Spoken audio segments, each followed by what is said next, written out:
say, I blame my second grade teacher, my old Writer Elementary School, 1969, 1970, probably 1970, which is 43 years ago, damn near 44 years ago. I blame her to put me on a tailspin for my demise, where I hate school. It wasn't her fault per se. It was her and the system and all these other who crushed my spirit, who made me believe I was a nothing. I just don't believe in myself. I'm still wrestling with it at 51 years old. See, I wanted to be successful in a conventional way. You know what I'm saying? And I am not conventional. And I have to remember that just because you lack all the things conventionally believe are necessary for success doesn't mean you can't be successful. I'm not going to tell you about this book. It's really good. I mean, Outliers is phenomenal. I mean, you can criticize, people criticize, well, Outliers is better than David and Goliath. And The Tipping Point is better than Outliers. And Blink is not as good as all three of the other books. I mean, it's just the point. Gladwell makes you think. He talks about using what you had to be successful, or overcoming the impediments you have. He talks about people with dyslexia and whatnot, who overcame the dyslexia and became successful. Other people have challenges in life. I had challenges. We all have challenges. But something that's challenges crush us. It breaks our spirit. It makes us not believe in ourselves. And we opt out for a mundane, mediocre life.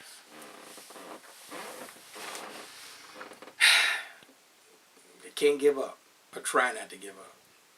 Some people give up at 15. Some people give up at 25, 35. They drink, smoke, get high. All kind of risky behaviors, but you got to go in deep and maybe find some strength not to give up and go on. And if you're lucky, you'll do something great. If you're lucky. If you work hard too, you got to work hard. And you got to be lucky. Malcolm Gladwell's the man.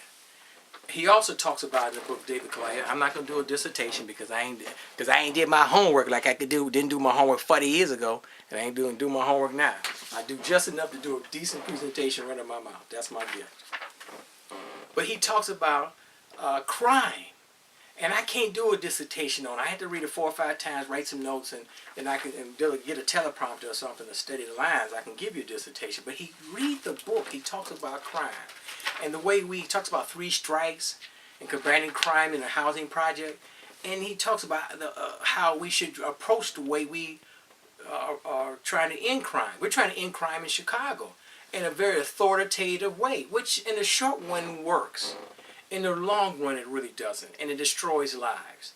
The criminal justice system has been devastating, especially for African Americans. We all know that. I mean, just absolutely devastating. And we have to we have to try to change it. We have to try to change it. All right. Enough of that. Maybe I should. Let's see. Here it is. Malcolm Gladwell. You gotta change. He talks about crime and overcoming your challenges in life, whatever challenge you got, and all that kind of good stuff. The book is not about. It's not a book about success. He just promulgates a lot of. He's a reporter. He gets a lot of ideas, a lot of professor type dissertations, puts it all together in a way for the masses to understand, and hopefully we can learn from it, grow from it, and be better people from it, and hopefully create a better society. Here in Chicago, I'm in Auburn Gresham on the south side. What I care about is clean neighborhoods, safe neighborhoods with excellent schools. We have 2 children, and son is in college and daughter is in high school. And like my daughter got a couple of B's last semester. I was so upset. We don't accept B's in our house. We just don't. We try to make our life for our children so simple, where they have no. So we try to absorb a lot of the drama and trauma in life, so they can focus on getting the best grades possible. And when my kids, and both of my son and daughter in college, I don't really care about straight A's. If they get straight A's, cool, because they may get a scholarship. But I don't want to put that kind of pressure on, especially their first year in college. But the point is that B's are unacceptable. They may be acceptable in your house, but not in my house. I don't like it. I don't like it at all. We had to cut out some of my daughter's extracurricular activities. You know, she don't want me telling her business on the street, but the people at school know we're helicopter parents, we strict parents, because we don't want them we don't know what the world's going to bring in 20, 30 years from now. We just don't. But we don't want them to go to jobs where they don't like. We don't want them to have to be trapped, just have to survive. We want them on the higher scale, or the highest scale of Maslow's hierarchy of needs. We want them to be self-actualized human beings, not people who just consume with low-order needs: food, clothing, shelter, getting drunk, getting high, overeating. I mean that's nice if you do that, fine.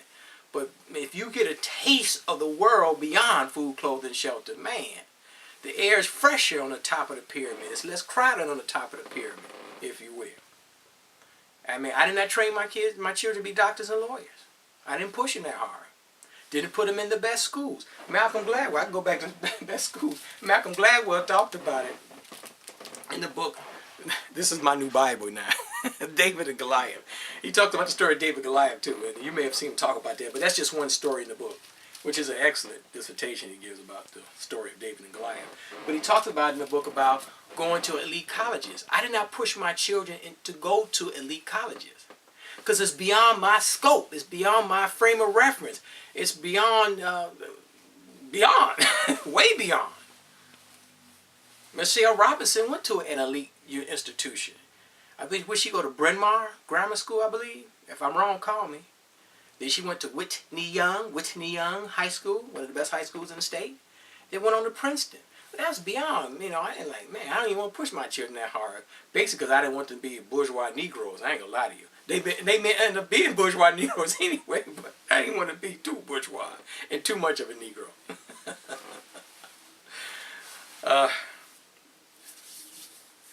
But the apple don't fall far from the tree, so that's how it goes.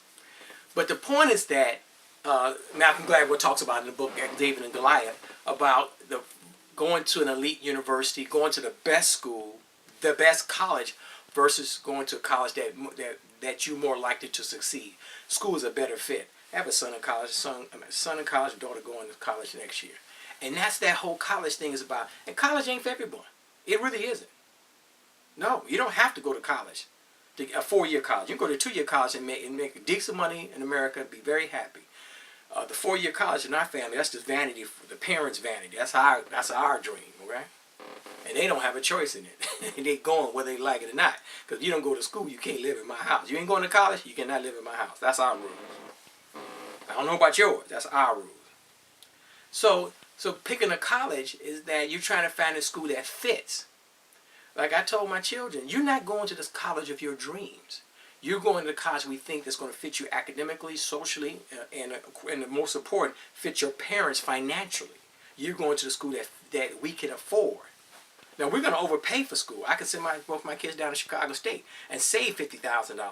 No, I can save about $80,000 by sending my children down to Chicago State. But I'm not going to send my children down to Chicago State for a lot of different reasons. So we're in our house. We're willing to spend at least $80,000 to $100,000 more to send our children to college, away from Chicago State or even Chicago. We're going to spend that kind of money. The house is raggedy. The house needs, you see my house is falling apart. It needs a $50,000 to $100,000 worth of repairs. But we're not going to do it, at least not right now.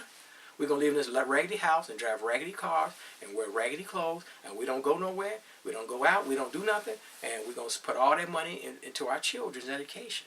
It's a gamble. It's a risk. It's a choice. It's not a sacrifice. I don't sacrifice for my children.